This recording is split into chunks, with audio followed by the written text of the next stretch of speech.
Good evening and thanks for joining us on Nationwide today. I'm Elizabeth Omori. Africa and the international community have critical and urgent role to play in fostering a peaceful transition from military to civilian rule in the Democratic Republic of Chad within a set time of 18 months. President Muhammadu Buhari stated this on Tuesday at the opening of the extraordinary summit of heads of state and government of the Lake Chad Basin Commission, convened to discuss the recent developments in Chad after President Idris Deby died on the front line while defending the territorial integrity of his country. State House correspondent Jide Onifade reports. At the head of the Oval Table sat President Muhammadu Buhari as chair of leaders of the Lake Chad Basin Commission member countries and convener of the extraordinary summit. Prominently on the table is the development arising in the Republic of Chad, occasioned by the death of former leader Idris Deby. That the threat of further conflict. President Muhammadu Buhari says the need to support the Chadian government by all to effectively carry out its planned 18-month transition is sacrosanct.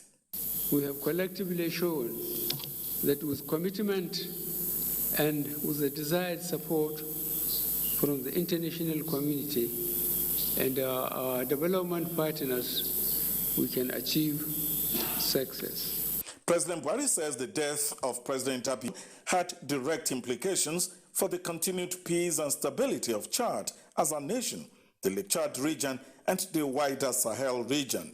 As chairman of the Summit of Heads of State and Government of the Lake Chad Basin Commission member countries, I want to assure you that I remain committed to providing the necessary leadership in liaison with partners towards finding sustainable solution to the challenges in Chad, in the Lake Chad region.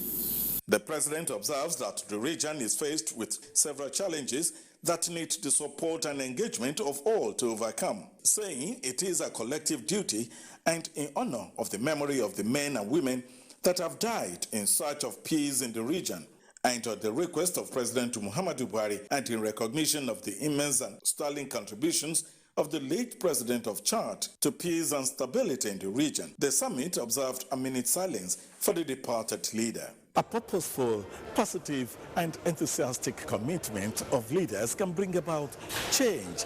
And that's exactly what President Muhammadu Buhari is requiring from leaders of the region and the international community in support of the people of Chad.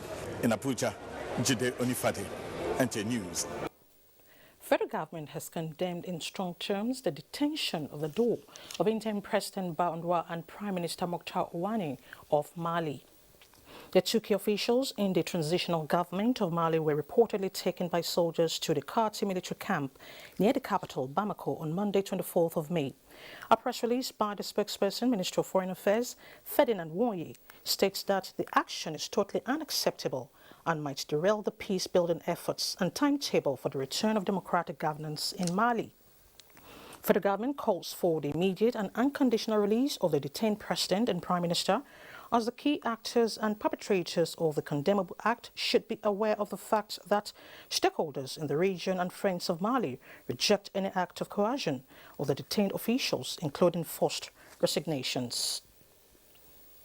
The President of the Commission of the African Union and the President of the ECOWAS Commission have condemned the political situation in Mali following the detention of the interim President and Prime Minister by the military. The Presidents demand an immediate and unconditional release of the authorities guarded in the barracks and invite the Malian parties to favor the spirit of dialogue and responsibility for the region of the understandings around the establishments of the government. Former Governor of Lagos State and Chieftain of the All Progressives Congress, Bola Ahmed Tinubu, has formally reacted to calls for self-determination in parts of the country, saying Nigeria is a nation that must be kept as one. Chief Tinubu made these views known while speaking on NTA News after an audience with President Muhammadu Buhari Monday evening. We have already made our position clear that we want a one united, peaceful, stable country productive and promising. Nigeria is not just a rat village. It's a nation. I want to keep it as one. The former Lagos State Governor, accompanied by the pioneer chairman of the governing APC, Chief Bisi Akande, and other associates, were in the State House to commiserate with the President over the death of the Chief of Army Staff, Lieutenant General Ibrahim Atairo, and other 10 officers. He prayed the Almighty Allah to grant the President and the bereaved families the fortitude to bear the sad loss. It's a national loss. It's demoralizing. We want peace in Nigeria. It's disheartening. It's sad.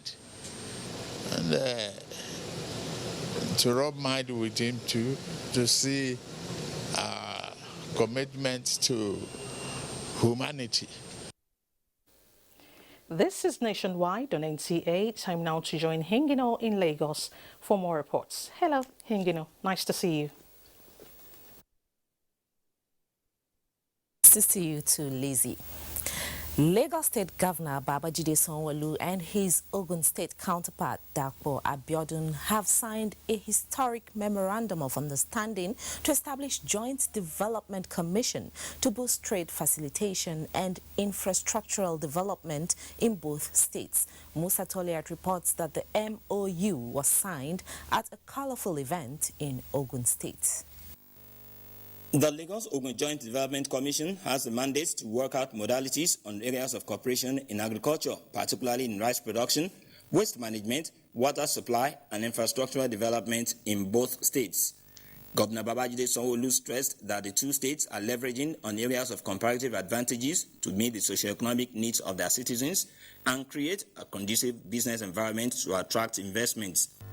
Regardless of the challenges, we are determined to build a more livable and stable city. Our goal is to build a sustainable urban city where both the residents of Lagos and Ogun have a sense of belonging. They embrace a participatory issues around governance, and they recognize their role as achieving a solid urban economic growth for the two states. On his part, Governor Dapo Abiodun said the establishment of the Joint Development Commission stems from the mutual commitment to revive the defunct Lagos-Ogun Mega City project conceived in 2005 by former governors Bola Tinubu and Olusegun Oshoba administrations.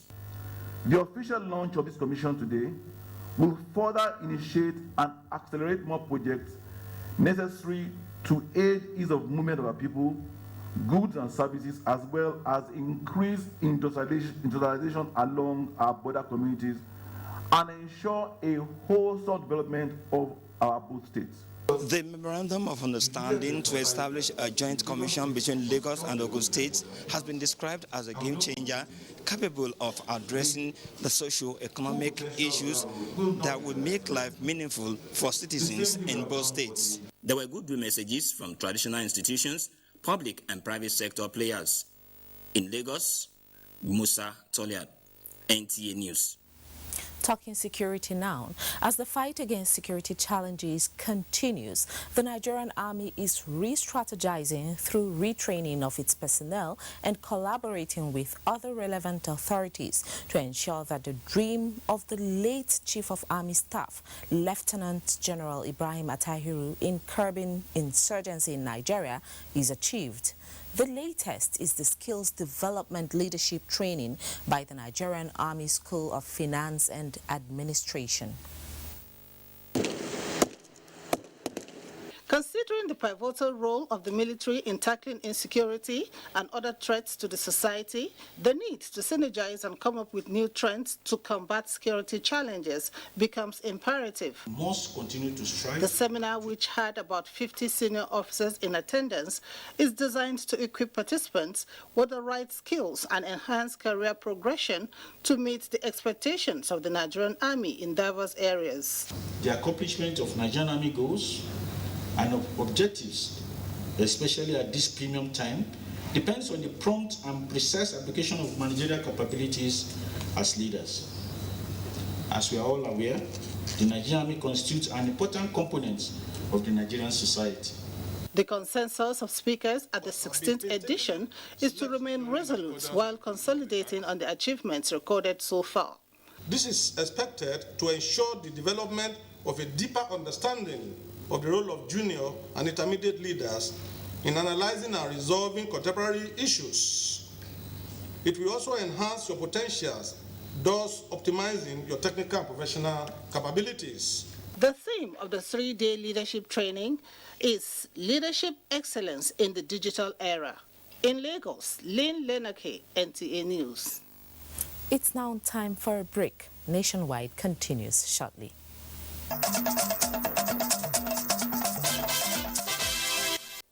Thanks for staying with the NTA. Now to electrification. Senate Committee on Powers giving its backing to Nigerian Electricity Management Services Agency to insist on standardized electricity meters and other electricity installations in the country so as to enable their full benefits and prevent calamities in the future. Chairman of the committee, Gabriel Suswan, made this known during an oversight to NEMSA office in Abuja. John Yako has details. NEMSA is an agency established to carry out enforcement of technical standards and regulations through inspection, testing, certification, monitoring and evaluation of electrical installations in Nigeria.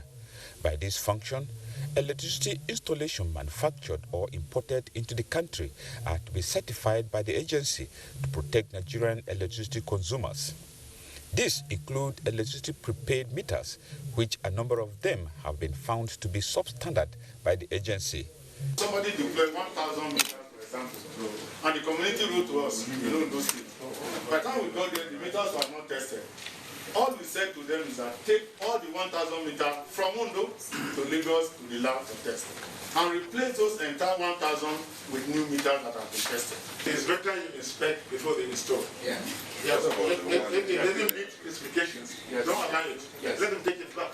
There are so many people, even as we are trying, that are complaining that they are not getting what they are paying for.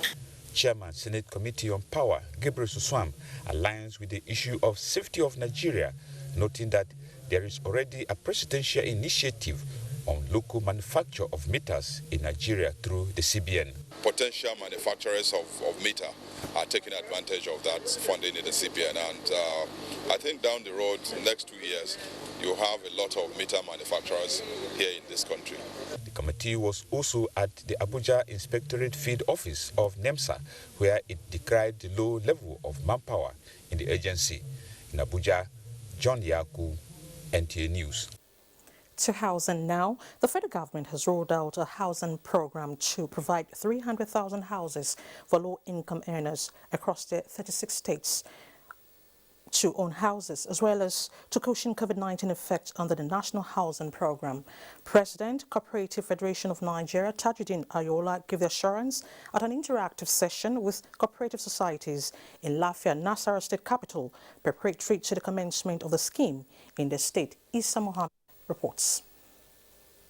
One of the efforts of the federal government to reduce the effect of COVID-19 pandemic on Nigerians is the provision of shelter for healthy living through the National Social Housing Program. This is a kind of palliative program, right, to cushion the effect of COVID-19. So federal government is the one funding 100%. A program that majority of our members will benefit from. Permanent Secretary, Nasarawa State Ministry of Commerce, Industries and Investment, Al-Qasim Ibrahim, reiterated state government commitment to provision of social services to better the lives of its people. I have the conviction that something good will come out of it. We are very, very fortunate to hear that this other intervention is coming, and we are ready to be part of it. According to the template for the program, the cost of the houses will range between 1.8 to 4 million naira. In Lafia, Issa Muhammad, NTA News.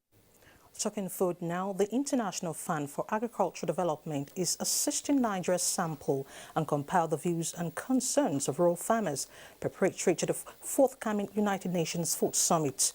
Musa Babali reports that meetings have been organized with stakeholders in rural communities in 8 states for the exercise. Nigeria is among countries invited to actively participate in the Food System Summit being organized by the Office of the United Nations Secretary General, scheduled to take place this year. The summit is to discuss issues relating to the entire food value chain and nutrition. From the food production to processing, transportation, marketing, handling, trading, and the consumption. So we're looking at also the environment where these food are being processed. All that is in views of smallholder farmers, the Federal Ministry of Agriculture says is paramount. Assembled here are representatives of different smallholder farmer groups, itemizing issues they believe could improve food production, supply, and nutrition. All these people will come over to Abuja. They will now sit down together and harmonize all the various contributions and then come out with one single position paper that will be submitted.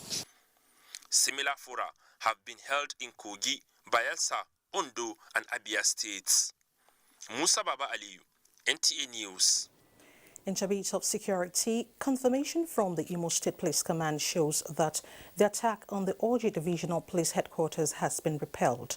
The Police Public Relations Officer, Bala Elkana, dispelled social media reports on the burning of the Divisional Police Headquarters. It says a group of hoodlums invaded the police station, attempting to set it ablaze, but met stiff resistance from the police officers on duty. As at now, there's heavy exchange of gunfire between the police and the hoodlums, who are yet to be identified. The PPRO also confirmed that there are already casualties on the part of the attackers, while the Commissioner of Police, who is already at the scene of the incident, has deployed more police to the area. Youth participation in governance and other spheres of national development has been described as a sure way of strengthening security and building a strong economy. These are views of stakeholders at the National Youth Security Summit. Abdurrahman Husman Jibrila reports. Youth are said to be the vanguard of the society, hence the need to involve them in the peace-building process through participation in politics and governance of the country.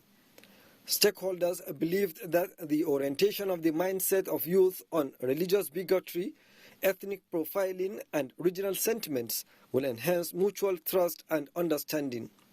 The Nigerian youths must be able to understand that they have a role to play in building a peaceful and prosperous Nigeria. And I stated emphatically that this must be done through strategic thinking and the other initiatives which can only come from their basis of intellectual build-up. Getting the best out of the youths, trying to talk with them, trying to talk with all sectors.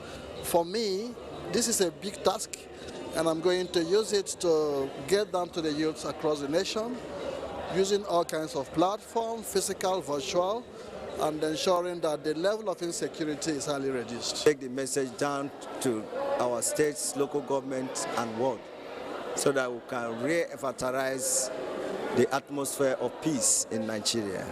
The summit is expected to come up with resolutions that will strengthen unity and foster national integration.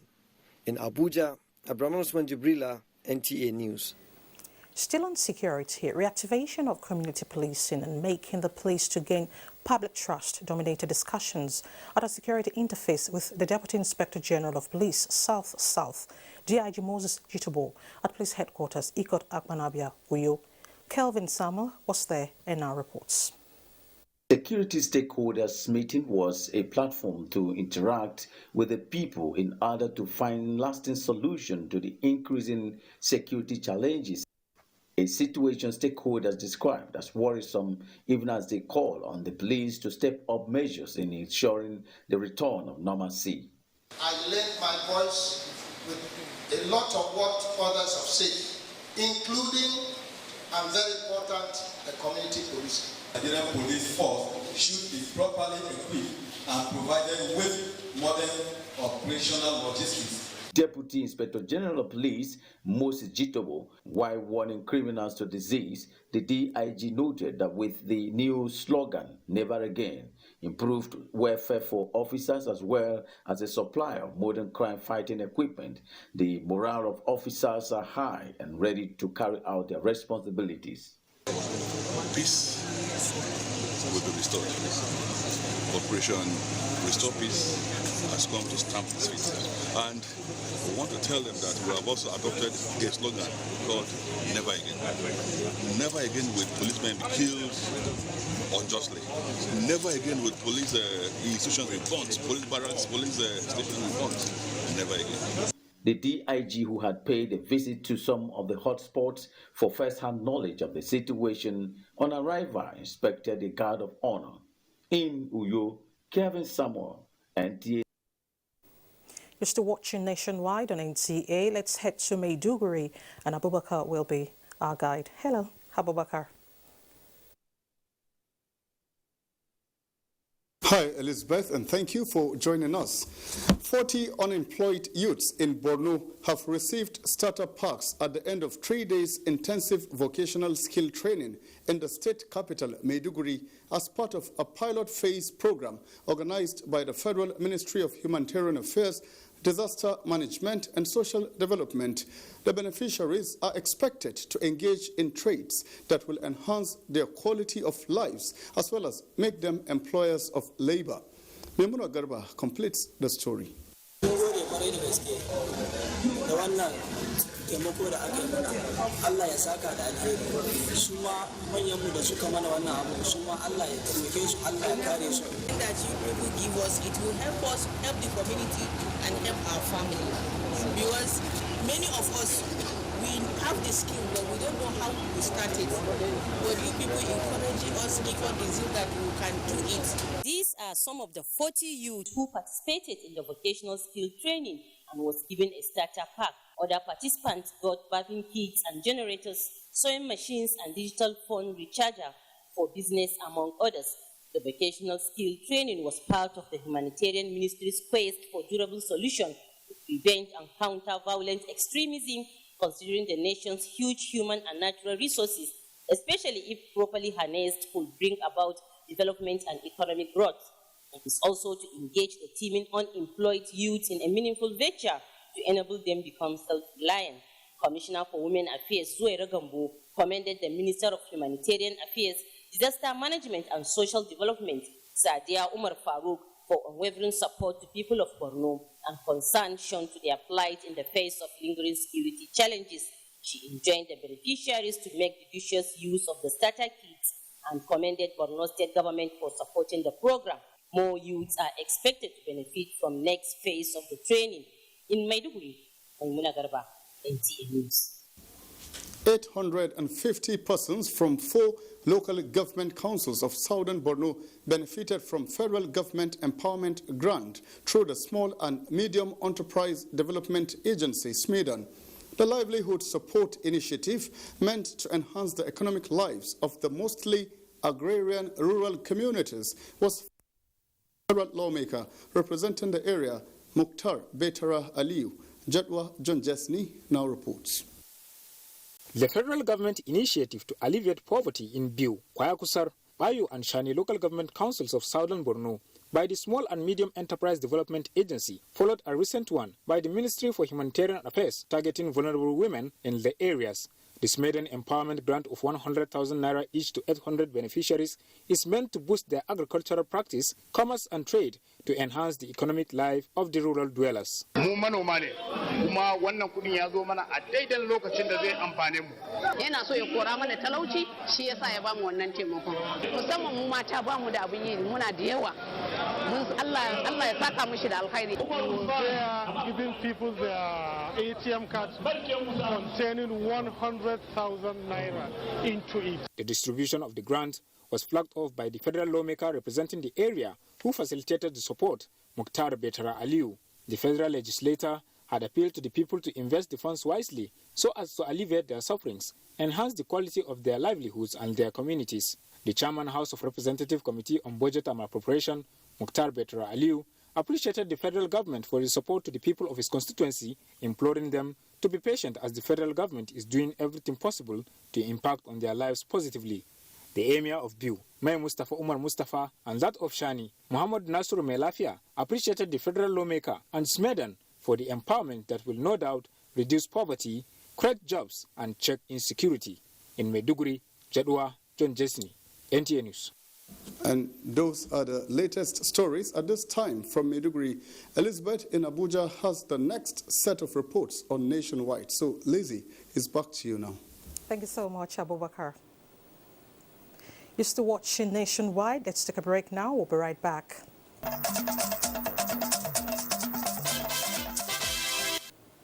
Glad to know you're still there. Deputy Governor of Cross River State, Professor Ivara Esu, has cleared the air on his party's affiliation after formally registering as an EPC member at his word. The Deputy Governor spoke with correspondents on the need to maintain peace in the state, irrespective of the party anyone belongs to. Paul Abel reports. After Governor Benue decamped from PDP to APC a few days ago, there have been speculations, especially in the social media, that his deputy, Professor Ivara Esu, may remain in the PDP. But the deputy governor has this to say to clarify the situation. I am a fully registered member of the All Progressive Congress, APC. And I can show you my membership registration slip. There's no doubt whatsoever that, I have moved along with my principal, Senator Professor Benue, from the PDP to the APC. The deputy governor also sues for peace between the two political parties. Professor Esu promised that the movement will not hinder the administration from fulfilling its developmental projects, as the government of Benue hopes to finish strong. In Calabar, Paul Abel, NTA News. And still from Calabar, the leadership of the People's Democratic Party in Cross River State is calling on the people of the state and party stalwarts to remain law-abiding in spite of the defection of Governor Ben Ayade to the APC. This was during an interaction with the caucus of the party and stalwarts held in Calabar, where members were further advised to remain undaunted and strive to reposition the party in the state. Erica Evie reports. From Obanliku to Bakassi local government areas of Cross River State, stalwarts have come to show solidarity to the party. The leaders of the party took turns to offer advice to party faithful, calling for restraint from violence as measures are being put in place to get its secretariat.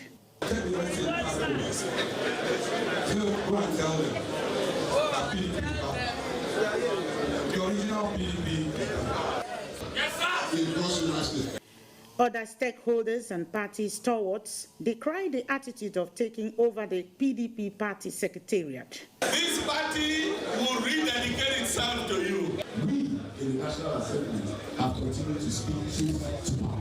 Let's play the politics now. The meeting afforded the leadership and members of the party to interface while re-strategizing ahead of the party's victory in the states. In Calabar, Erika Evie, NTA.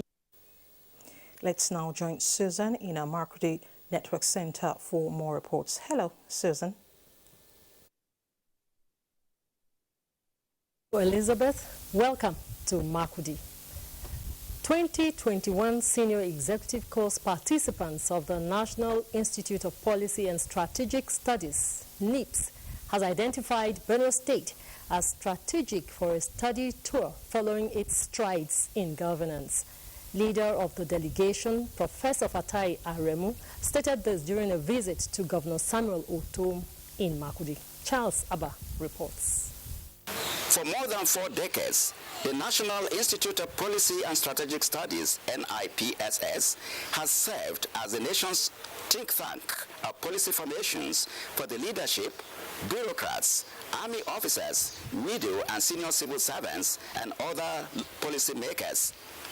Leader of the delegation of senior executive course participants of the Institute, Professor Fatai Aremu said the purpose of the visit is to undergo a study tour of the state and report findings to the presidency for overall development of the country.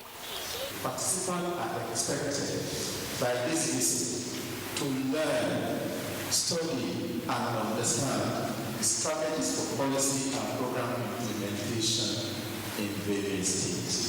Governor Samuel Otom, who described the program as apt, gave the assurance of his administration's commitment to continuous contribution to policies and programs that are tailored towards the development and progress of the country.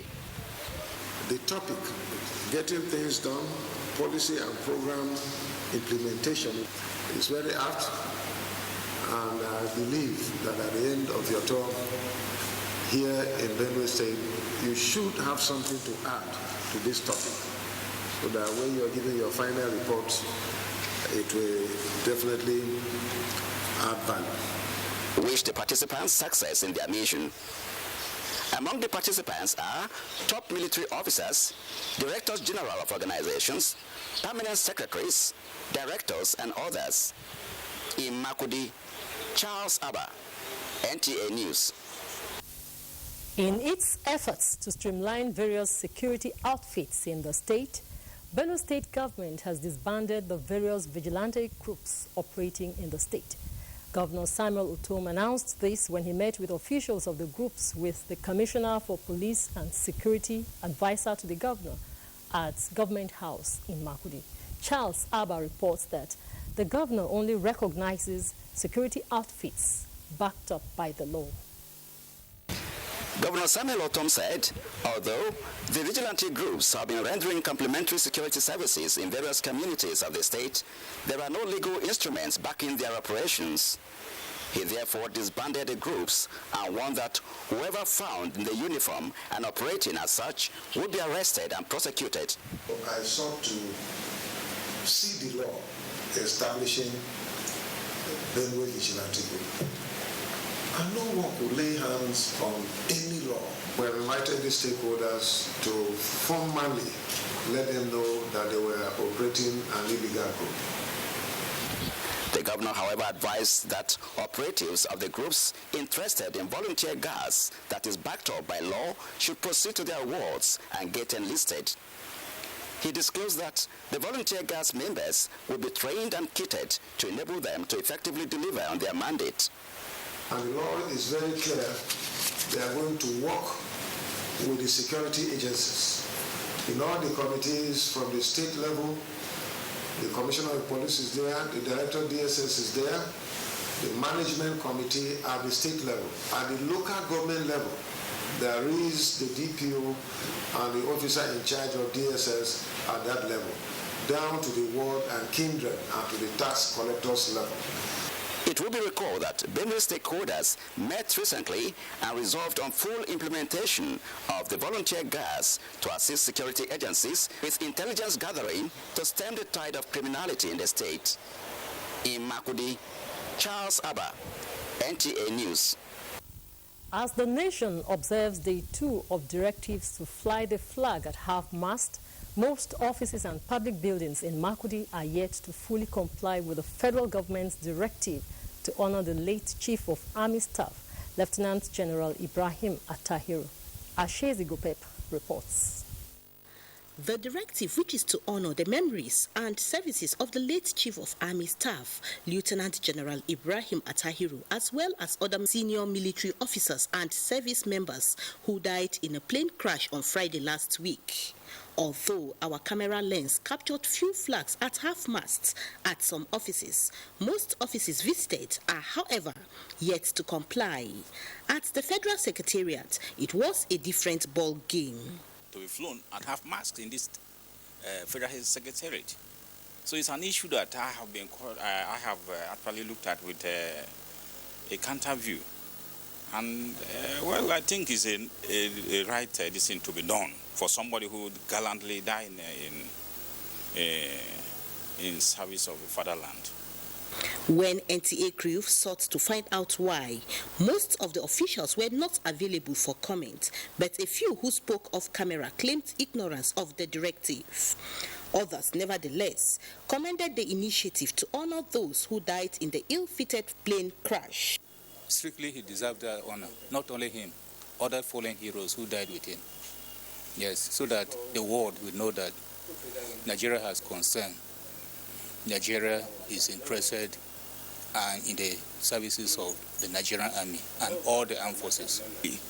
They should have observed the directive of the president by giving them that honor, even though we are saying that that is not enough.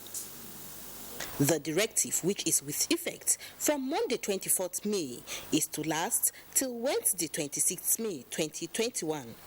In Makudi, Ashezigopep, NTA News. That's our package from Makudi. NTA Nationwide continues with Elizabeth in Abuja. Thank you, Susan.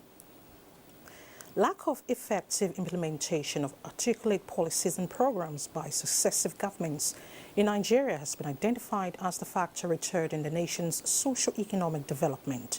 Members of the Senior Executive Course 43 of the National Institute for Policy and Strategic Studies made the statement in Dutse when they paid a research visit to Jigawa State. Mohammed Musa Askira reports. Working under a theme, Getting Things Done, Strategies, Policies and Programs Implementation, the Group 7 members of the Senior Executive Course 43 of NIM stated that President Muhammadu Buhari has directed them to conduct their group research on the secret behind successful implementation of people's-driven policies and programs in Jigawa State. We have this attitudinal problem. Nigerians need to cultivate the attitude of being patriotic. If we love our country, we will do our best to make sure that whatever policies or programs government come out with, they are implemented. To get first-hand information on the state, the course participants conversed with the State Deputy Governor and the Emir of Dutse with issues of national security and wealth creation through agriculture dominating the discussions. The fact is that today, a farmer in Jigawa will always be happy to go into his farm because he's been supported. And the rural-urban migration in Jigawa State is reducing gradually, and because people are going into agriculture. For so many years, we're still asking ourselves whether we are Nigerians or we belong to our different tribal groups. We're still asking that question, which is unfortunate after 100 years or so. We still have not agreed that this is a nation that we ought to work for and develop. The visiting professionals course participants are expected to hold more interactions with some selected groups and visitations to some national assets and monuments in Jigawa State. From Dutse, Muhammad Musa Askira, NTA News. Muslims must constantly recite and study the Holy Quran to be abreast of its teachings for the guidance that will benefit them in this world and the hereafter. Al-Azhar University Cairo expatriate teachers working in the College of Arabic and Islamic Studies of Center Abuja, which organized Quran and Hadith reading competitions, say it will be beneficial to the spiritual upliftment of all Muslims. Explaining the benefits children and parents of those who read Quran enjoy, the event also reminded Muslims of the status of Quran, which directs them on what to or not do, including being good to all, irrespective of tribe, religion, race, and any differences.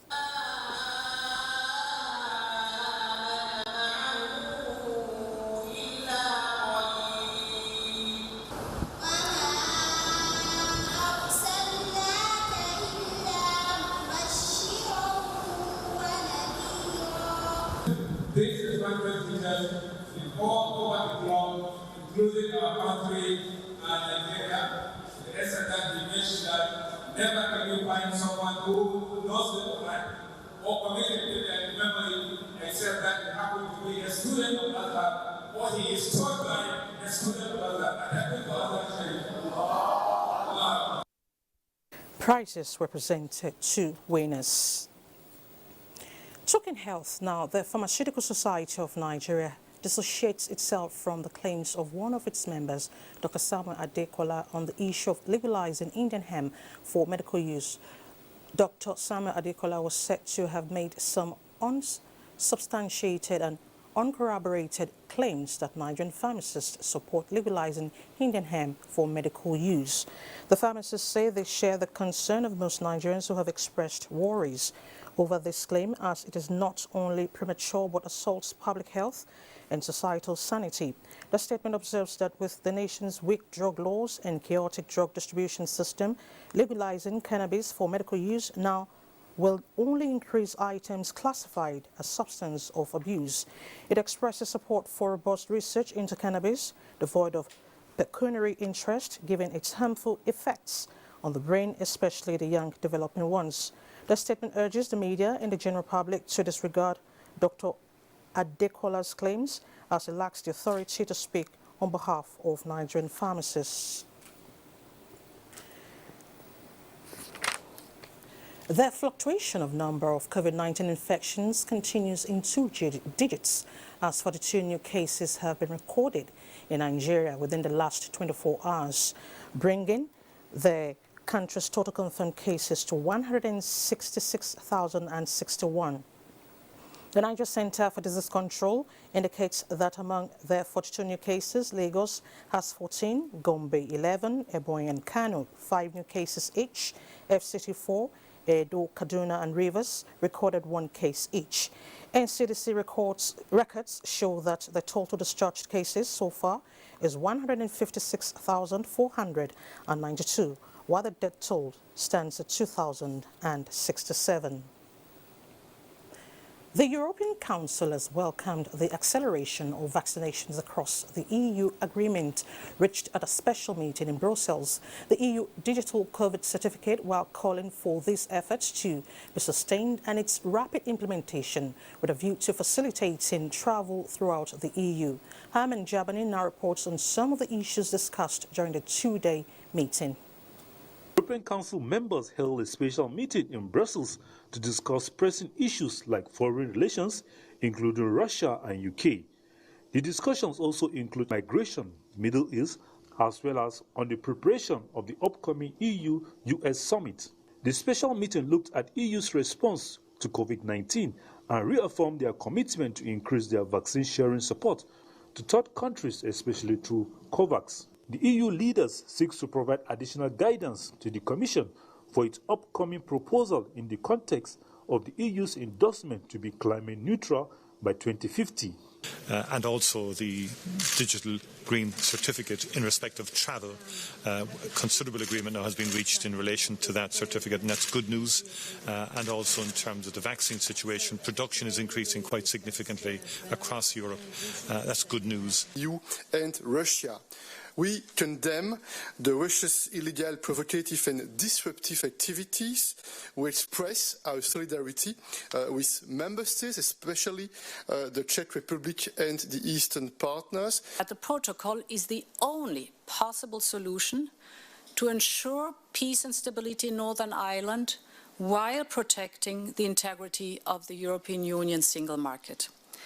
These 2 agreements provide the framework for EU's relations with the UK and outline clear provision on rights and obligations for both parties. Hamad Jabani, NTA News.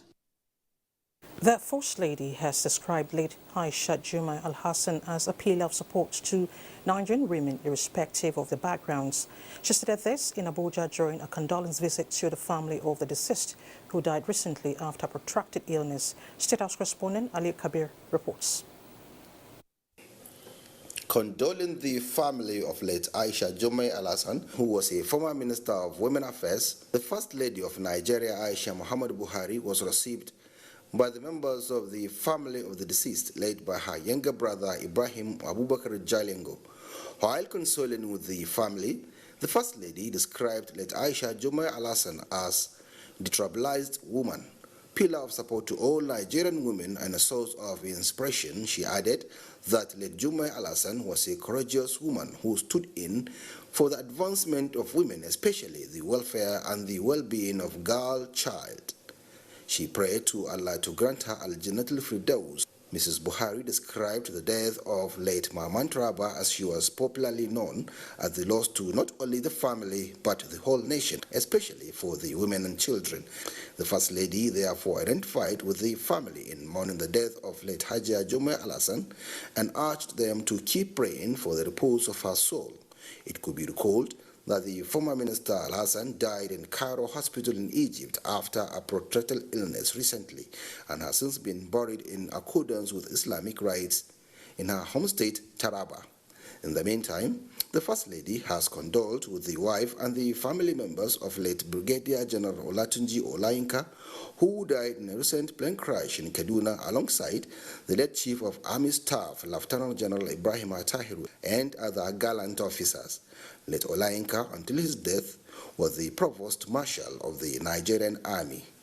The First Lady, in a condolence message through the Special Assistant African First Lady's Peace Mission, Dr. Mero Almakura, described late Olayinka as a true patriot who died in line of duty while putting his best towards tackling the challenges of insecurity in the country. She has asked me to tell them this is not just their grief, it's not just the Nigerian Army, but the whole country.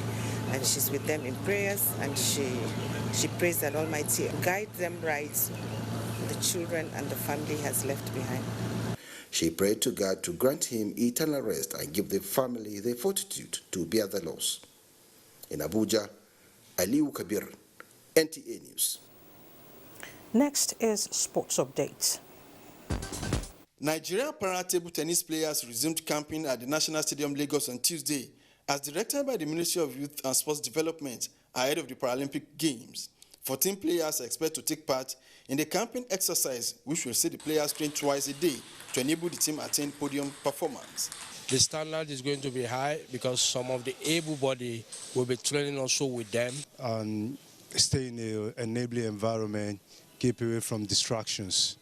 In volleyball, the latest CAVB Senior Continental rankings for men indicate that Nigerian male volleyball team is now ranked 13th alongside Niger, Kenya, and Libya, while their female counterparts occupy the 16th position on the log. As the African Nations Cup and other championships are coming this year, we will have an improved the African position. In tennis, a junior tennis championship tagged Major General Adeyinka Adebayo Memorial Tennis Masters in the southwest Nigeria has been concluded in Ekiti State, raising the hope of future champions in the country. The only way we can buckle up with the rest of the world is to come up with tournaments. In football, football-loving Nigerians have continued to react to the 24 players list released by Coach Gennett Rowe ahead of the international friendly match between Super Eagles of Nigeria and the Indomitable Lions of Cameroon, slated for Austria next Friday. Team list is strong enough to get victory. I think it's going to be a new life in the Super Eagles, whether you are playing in Nigeria, playing anywhere in the world. In the Nigerian National League, midweek fixtures indicate that Ibom Youth will entertain Gateway United. Crown FC will be the guest of JRTT on Wednesday. Similarly, on Wednesday, it will be time for round 23 matches of the Nigerian Professional Football League, as Adamawa United will trade tackles with Katsina United, while Enyimba will be the guest of Wiki Tourist, among other matches. From the international scene, Ole Gunnar Tutward Manchester United will on Wednesday night attempt to win its first silverware when the team go head-to-head with Villarreal in the Europa League final. With sports update, Olumide Kuntola, NTA News. And Sports Update ends nationwide today. Thank you so much for your time. Don't forget to connect with us at the NTA Stand Against Rape and Rapist. Good evening. You can get more news and updates on www.nta.ng or follow us on our Twitter handle at NTA News Now. You can also like us on Facebook at www.facebook.com/NTA Network News. And also stay connected and subscribe to our YouTube channel at www.youtube.com/NTA News Online. Also remember to watch Our news live streaming at www.nta.ng/live.